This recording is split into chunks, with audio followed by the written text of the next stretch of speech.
সংবাদ পড়শুরা আপনাকে স্বাগতম স্যার। ধন্যবাদ। আজকে আমরা একটা দৃশ্য দেখলাম, দীঘাতে জগন্নাথ মন্দিরের উদ্বোধন হলো। সেখানে রাজ্যের মুখ্যমন্ত্রী মাননীয় মমতা ব্যানার্জি মহাশয়া এবং এক সময়ের বিজেপির রাজ্য সভাপতি, যিনি চর্চিত একটি নাম দিলীপ ঘোষ, পাশাপাশি বসতে দেখা গেল। কি বলবেন, রাজ্য রাজনীতি চর্চায় রয়েছে? দেখুন, বিষয়টা হচ্ছে যে প্রথম একটা বিষয়, সেটা বাইরে বার করে দেওয়ার হুমকি দিচ্ছেন উনি। তারপরেও দেখছি মাননীয়া চুপ, তার প্রশাসনও চুপ। সাম্প্রতিককালে ওই পেহেলগাঁওয়ের ঘটনা নিয়ে উনি যেভাবে বললেন যে আমি যা মেরেছে আমরা বদলা নেব, তার 10 গুণ মানুষকে মারবেন নাকি উনি? তো 10 গুণ কাদের মারবেন? উনি বলছেন ওদের 10 গুণ মারব। তো কাদের মারবেন? আমাদের বুঝতে অসুবিধা হয় না, একটা নির্দিষ্ট সম্প্রদায়কে টার্গেট করছেন। তখনও আমরা দেখলাম এ রাজ্যের প্রশাসন তার বিরুদ্ধে কোনো ব্যবস্থা নেয় না। এ রাজ্যের প্রশাসনের যিনি প্রধান আছেন তার বিরুদ্ধে কোনো ব্যবস্থা নেন না। সুতরাং দিলীপ ঘোষও এই ধরনের অনেক মন্তব্য করেছেন, তারপরেও তার বিরুদ্ধে ব্যবস্থা নেওয়া হয় না। তো সুতরাং মমতা ব্যানার্জি তাদের সঙ্গে নিয়ে বসে সখ্যতা দেখাবেন, এর মধ্যে নতুনত্ব কিছু নেই। তবে বাংলার মানুষ প্রস্তুত হচ্ছেন এর জবাব দেবেন বলে। বাংলায় 26,000 চাকরি বাতিল থেকে শুরু করে কর্মসংস্থান নেই, যুব সমাজ মূল স্রোত থেকে ডাইভার্ট হয়ে যাচ্ছে। সেই মুহূর্তে দাঁড়িয়ে ধর্মের রাজনীতি যেমন বিজেপি কেন্দ্রে করছে, রাম মন্দির উদ্বোধন, ঠিক একই প্যাটার্নে মমতা ব্যানার্জি মহাশয়ও এই বাংলায় মন্দিরের প্রয়োজন মনে করছেন, জগন্নাথ মন্দিরের উদ্বোধন করছেন। এই যে ধর্মের রাজনীতি, একদিকে তৃণমূল, একদিকে বিজেপি, কি বলবেন? দেখুন, আমি আগামীকাল শ্রমিক দিবস, মে দিবস, সেই মে দিবসের প্রাক্কালে আপনি কোশ্চেনটা করেছেন, সত্যিই খুব গুরুত্বপূর্ণ প্রশ্ন। আমরা ছোটোবেলা থেকে রাজনীতি করেছি।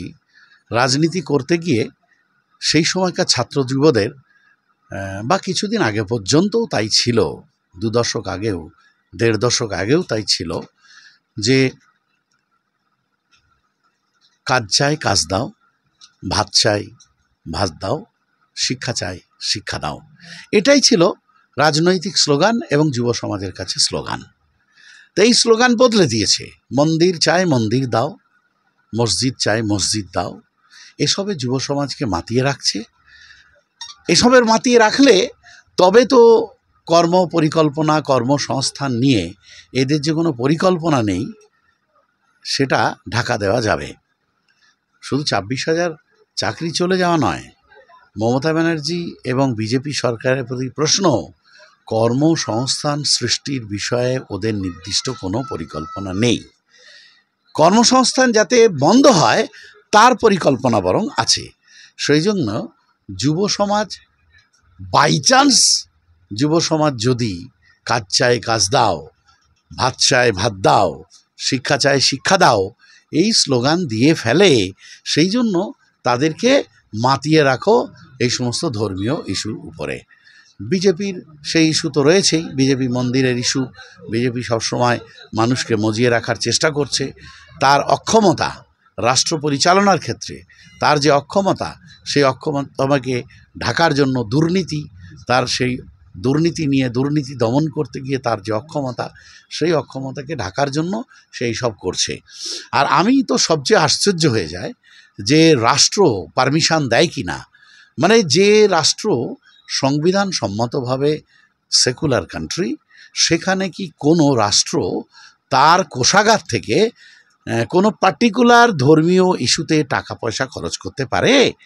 আমি মমতা ব্যানার্জির উদ্দেশ্যে প্রশ্ন, তৃণমূল সরকারের উদ্দেশ্যে প্রশ্ন, সেই সঙ্গে তৃণমূল কংগ্রেসের যারা সেকুলার ভাবনার মানুষ তাদের উদ্দেশ্যে প্রশ্ন, যে আপনারা এটা দিদিমণিকে প্রশ্ন করুন, রাষ্ট্রীয় খরচায় কি করে একটা মন্দির তৈরি হতে পারে? না, আমি মসজিদ তৈরির দাবি জানাচ্ছি না, আমি বলছি চার্চ তৈরি করতে হবে না, মসজিদ তৈরি করতে হবে না। রাষ্ট্র পার্টিকুলার কোনো ধর্মকে প্রমোট করছে, এটা রাষ্ট্রের ডিউটি হতে পারে না। যখন রাষ্ট্র এই ডিউটিটা পালন করবে তখন সে রাষ্ট্র সেকুলার থাকতে পারে না।